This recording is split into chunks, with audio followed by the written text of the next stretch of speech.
when it's all over, it just comes back in flashes, you know? It's like a kaleidoscope of memories. It just all comes back. But he never does. I think part of me knew the second I saw him that this would happen. It was the feeling that came along with it. And crazy thing is, I don't know if I'm ever gonna feel that way again. But I don't know if I should. But I just thought, how can the devil be pulling you towards someone who looks so much like an angel when he smiles at you? Maybe he knew that when he saw me. I guess I just lost my balance. I think that the worst part of it all wasn't losing him. It was losing me. I don't know if you know who you are until you lose who you are. So I don't normally do things like this, but I've written something that I want to share, and I wanted it to stay my words and not have to edit it down for publishing, so I thought I'm going to read it out loud, and I'm quite nervous, so bear with me. I am a survivor of domestic violence, or IPV, intimate partner violence, which is something I never in my life expected I would say, let alone be broadcasting into the ether. He was a magnanimous person who didn't really give you a choice not to be drawn to him. He could be charming, funny, manipulative, devious. He was younger than me and his immaturity obvious, and for a period of time I wasn't interested. I was newly single and gaining my bearings in a period of change in my life, making dumb decisions. But in the midst of that, he became a friend that made me laugh and feel less alone, made me feel special and worthwhile. And then once we started dating, it was a 0 to 60 catapult. And I wasn't just a ragdoll letting myself be swept away into a relationship I didn't want, but I was unsure about what I was getting into from the get-go, as strange as that might sound. It's still hard for me to dissect what I was thinking and feeling that kept me from stopping what felt like a runaway freight train. But the most logical deduction I've come up with is I was a child from a nonviolent but broken home, and the ways in which the effects of my parents' divorce manifested in me were varied, but sheer terror of a failed relationship in my own life was one of them. I also hadn't figured out that I could say no and disappoint someone and still be okay. It didn't matter that I had misgivings whether or not he was the one. At the time, it felt very good how much he coveted me, how much he seemed to treasure who I was. He loved me. I thought I loved him, and I was going to make it work. The abuse was not violent at first. At first, it reared its head at me under the guise of common dysfunction coming from his insecurity and depression. He confided in me the tragedies he had experienced, the injustices and insecurities he had been dealt. It was all very real and easy to sympathize with, making it alarmingly easy to excuse when the damaged man that I felt for became too wounded to control himself. There was a lot of jealousy. He was snooping on devices. He was angry when I spoke to another man. I had to change clothes often before we went out because he didn't want people looking at me. On a birthday I spent working, I was criticized because I had to dance with a coworker. Work in general was a touchy subject. He didn't want me ever kissing or even having flirtatious scenes with men, which was very hard for me to avoid. So I began turning down auditions, job offers, test deals, friendships, because I didn't want to hurt him. None of that registered as abuse because I was worried about how he felt at that point, to even comprehend how it affected me. In retrospect, I see that each red flag followed a very clear path on the way to things becoming violent, because violence is so often preceded by mental, emotional, verbal, and psychological abuse, which are all very sneaky things. It started about 5 months after our relationship began, and the violence escalated just as quickly as the relationship had. So quickly, I didn't know how to respond. The first time it happened, he threw a smoothie at my face. It smacked my cheek and exploded all over the floor and the sofa. I ran to grab paper towels, rushing back because I was so worried about cleaning the couch. Then the fact that it was all over my face, my hair, my clothes, and that my cheek was painfully throbbing. I was more worried about the furniture than I was about the fact that I had just been abused. It wouldn't be easy to describe in detail the physical arguments that occurred more and more after that. It's hard to even articulate. Not just because of the anger and the pain that surfaces, but because the memories feel like they took place on a different planet where I was breathing different air and witnessing a macabre secret I could never tell anyone I had seen. It had to be secret, for shame, for fear of more attacks, for reluctance to actually admit any of it was happening. The stark truth is, I learned what it felt like to be pinned down and slapped repeatedly, punched so hard the wind was knocked out of me, dragged by my hair across pavement, head-butted, pinched till my skin broke, shoved into a wall so hard the drywall broke, choked. I learned to lock myself in rooms, but quickly stopped because the door was inevitably broken down. I learned not to value any of my property, replaceable and irreplaceable. I learned not to value myself. Most vividly, I remember how the arguments would usually end. There would always be a click of reality snapping back into place when he would see what he had done, and a wave of guilt would wash over him. And I imagine in some subconscious effort to wash the both of us clean after what had just happened, he would carry me and put me in an empty bathtub, turn the faucet on, and leave me while he gathered himself, and I would sit in the tub as the water inched up my body, surveying the damage. Insert the typical abuser's apology speech here. He'd kneel next to the tub crying self-hating tears with me. He never made me feel like he thought I deserved the beating, which I guess eased my mind. And in turn, I still held on to the sympathy and the empathy I felt for his brokenness he admitted to having. His apologies were heartfelt and effective in getting us back to sanity and a semblance of a loving relationship. But deep down, I never believed he would change. I just fooled myself into believing I could help him. I thought that I could love him enough to make him see a way of life where violence was not the way you handled emotions. So I consciously deluded myself into thinking that forgiveness would heal him enough to make it stop. Someone had to let him know that his behavior wasn't okay. Who better than the one he was taking it out on? So I'd pull down the drain in the bathtub, and down the pipes the argument would go with its indecency, humiliation, sorrow, rage, and myself. I went down that drain every time he put me in the tub. My fortitude, my worth that he had begun to define, my blood, my multitude of tears. He once jokingly told my mother she cries enough water to end thirst in a third world country. Months and months of this routine passed. And sometimes there wouldn't be a physical argument for a month or two, and I would distrustingly rejoice in the peace, thinking maybe it's actually different now. And things were different, but not for the better. I changed, and I'm not proud of how I changed. I became a person that I never could have imagined lurked inside of me because I was livid at what was happening and the fact that I was allowing it to out of fear of failure. I experienced firsthand that violence begets violence. I started fighting back because rage is contagious. I developed an astonishing poker face, but inwardly I was the ugliest version of myself I had ever known. I became unreliable, unprofessional, sometimes unreachable. There were stretches of weeks where I wouldn't get out of bed for more than 2 hours a day. If you met me at this time, I was most likely friendly just to the point of getting too close, and aloof to the point of being cold.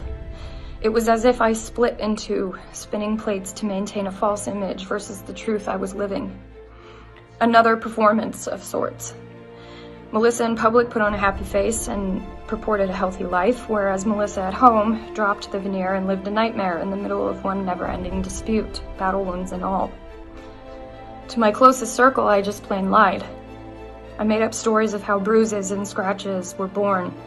I did this at photo shoots, at work, with my family, all to shield myself from my own burgeoning anger, protect myself from more arguments, and of course, to protect him.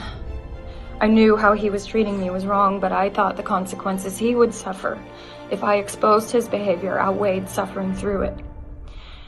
And then he threw something at my face again, only this time it was significantly worse. It was a blow to my face with his iPhone.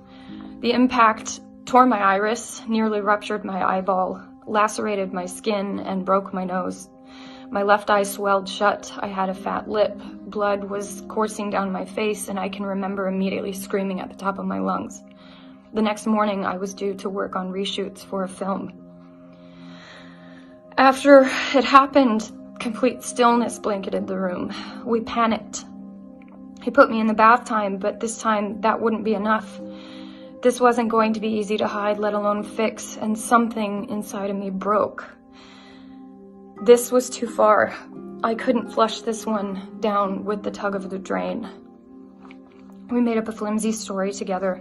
I had tripped and fallen on the stairs of our deck and hit my face on a potted plant. We called our mothers, all of my representatives, who then had to call producers and directors I was working with. He drove me to the hospital. And when the ER doctors made him leave the room and cops came to question me at my hospital bed, I told them our transparent story that I'm sure they'd heard versions of before. And then we laughed together when he said my face was cute and looked like Squirt from Finding Nemo because my eye had become bulbous. This is an injury that's never going to fully heal. My vision is never going to be the same. And emotionally after that, I was done. I keenly felt that whatever I thought love was, it certainly wasn't what I had been going through. I was so tired of living the way I'd been living, but it felt too late to get out. Would it be safe for me to leave? I had ostracized myself so completely in my life that I made myself believe I had no one to turn to if I did leave him. And I was ashamed. But abuse doesn't just affect the people that are in its chokehold, however. And unbeknownst to me, many people in my life suspected and feared exactly what was happening. A friend visited me where I was working. My abuser wasn't there, so she had a rare opportunity to talk to me without his looming presence. She sat me down and said she wanted to talk about something important, and I immediately knew where it was going. My heart pounded. She was nervous, shaking, afraid that it would ruin our relationship, but she bravely asked me if I was a victim of domestic violence. It was the first moment I spoke about the abuse to anyone, and I can't describe the amount of relief and solace I felt. She held me and she said, "You know what you have to do now, don't you?" Here's the irony about enduring an ordeal like a violent relationship. Inevitably, while terrible and irreparable damage is done to you, you build an impenetrable strength without realizing it. Finally, uttering the words that I had muted for so long inflamed that power in me. I had to get out, and I took careful steps to leave him as quickly as our relationship had sped into my life. Leaving was not a walk in the park. It is not an event, it's a process. I felt complicated feelings of guilt for leaving and for hurting someone I had protected for so long, and yes, mournful feelings of leaving something that was so familiar. But luckily, the people I let in, the more I was bolstered, and I never lost the sense of clarity that kept telling me, "You do not deserve this." None of this is salacious news. It was my reality. What I went through caused a tectonic shift in my outlook on life. It taught me what love is and isn't, the strength I'm capable of. The violence I endured and yes, even tolerated, the lies I told, the protection I gave my abuser, these facets all paint the dark and sinister portrait of that time of my life. But recusing those habits and breaking that cycle was the most rewarding, empowering choice I have ever made for myself. I feel an enduring strength and self-assurance that has dug its roots deep within me. I will be healing from this for the rest of my life, and that's okay. And I've discovered that healing is a constant maneuvering and fidgeting to find what works and what triggers, but it is possible. Sadly, IPV is one of the most chronically underreported crimes in the country, according to the US DOJ. It's estimated that 1 in 4 women in the US ages 18 and older will experience severe physical violence by an intimate partner in their lifetime. And while it affects men as well, the numbers clearly show that it is a more prevalent women's issue, and it's wildly intersectional in its reach. I want those statistics to change, and I hope that telling my story might help prevent more stories like mine from happening. I choose to love. I don't choose to minimize my life out of fear. I choose to love myself, to know that love does not include violence, and to let victims know that there is a way out in which you will be protected. If you are enduring what I went through and you see this, maybe you will find this tiny straw that will break the camel's back. Or at least you might begin to think of your freedom, in which case I am here. I am with you. And you can and deserve to live a violence-free life. What you say and do on the show. How kind of feedback have you gotten from your fans? Have people reached out to you with their stories? Yeah, you know what? It was a very overwhelming weekend when I posted that video, but the response has been wonderful, and I wanted to share so that I could help as many people as I possibly could. And my only wish is that is happening, and from what I've seen, it's been very positive. And if you want to help, you should go to futureswithoutviolence.org. Thank you. Yeah, I mean, awareness is what brings light to everything, right? We have to bring awareness to things. Hi, I'm Melissa Benoist. I am currently on the show Supergirl on the CW, and I am a survivor of domestic violence. I decided to share my experience with domestic violence as a part of my healing process, even though it took me years to kind of get to the decision of actually taking the step to share it and share it as publicly as I did. I felt like it was going to give me strength to close some of the doors of pain that I had been kind of ruminating in for a while. The moments leading up to sharing my video were a gigantic roller coaster. It's terrifying. At the beginning of the relationship, I did sense an unease in myself. There was no way that I ever would have known or had been able to guess in my situation what was going to happen and how it was going to escalate. But there were aspects of him as a person that I would clock, controlling behavior and not wanting me to wear certain things when we would go out, not wanting me to talk to people, extreme jealousy. I can't even remember the circumstances of the first argument that led to something physical, but he threw something at my face. He threw a smoothie at my face, and it hit my face, and I just was so stunned that it had happened. And I know a lot of women talk about this. A lot of people that have been in violent relationships talk about the first time that it happens, you just write it off. There was this ritual almost that would happen where something would click and he would immediately see what he had done and somehow start to think reasonably, and then usually pick me up, put me in the bathtub, and turn the water on. It's a big, complicated mess of feelings that really, and you know, there's that confusion of love and almost that Stockholm Syndrome-esque feeling, this bubble you put yourself in that no one could possibly understand, and you do care for this person, and you make yourself believe that you have to stay or they'll hurt even more than you hurt.